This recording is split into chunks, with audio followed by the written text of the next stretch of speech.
Well, good morning, everyone, and welcome back to Simple Faith for today. We are going to be starting a series that is focusing on the fruits of the Spirit. And I have to thank my friend Mary for making this suggestion. I'm actually very excited about doing this new series with us. For 9 weeks, we'll actually be focusing on one fruit from the Spirit that we will be sharing with each other. And we're going to start off with love because it's the first one in Galatians 5:22.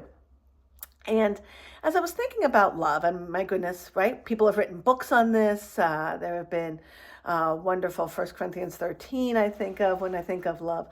When I think of love, I certainly think of our immediate family, right? My spouse, my children, my grandchildren, brother, certainly all those immediate family members that truly you just love.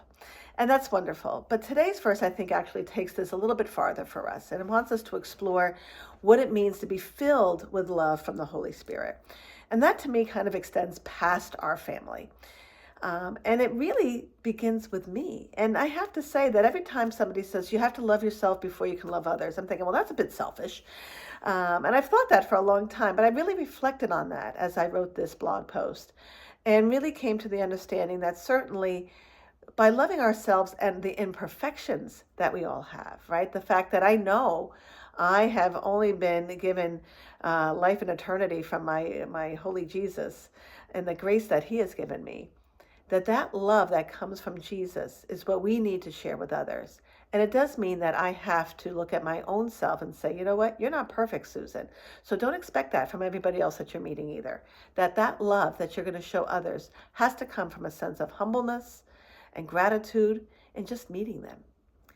And I encourage us that as we think and reflect upon this word love and what it means to us and how we can share that and our behaviors can share that with others around us, that's where the key factor is.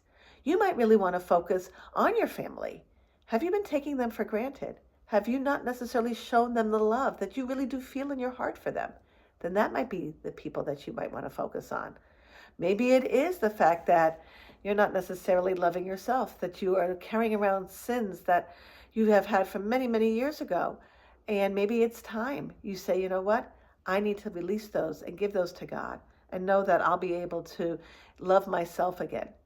And maybe it is making sure that we love our neighbors as ourselves. I'm looking out the window of my neighbor across the street and realizing, you know what? Maybe it is us taking that extra step to our neighbor or to the strangers that we meet and letting them know that they are part of God's world, just like we are. So I encourage you as the week kind of extends ahead, where do you want to focus your love attention?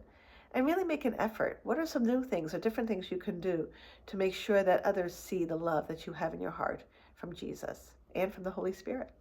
So here's to love this week. Good luck. Can't wait to hear how some of you do. Looking forward to, again, responding to my blog post, an email, the website, wherever you can find. I would be very excited to hear how you are going to really take the fruit of love and extend it to everybody you meet. Best of luck. Good luck with everything. I look forward to hearing from you. And here's to the fruit of love.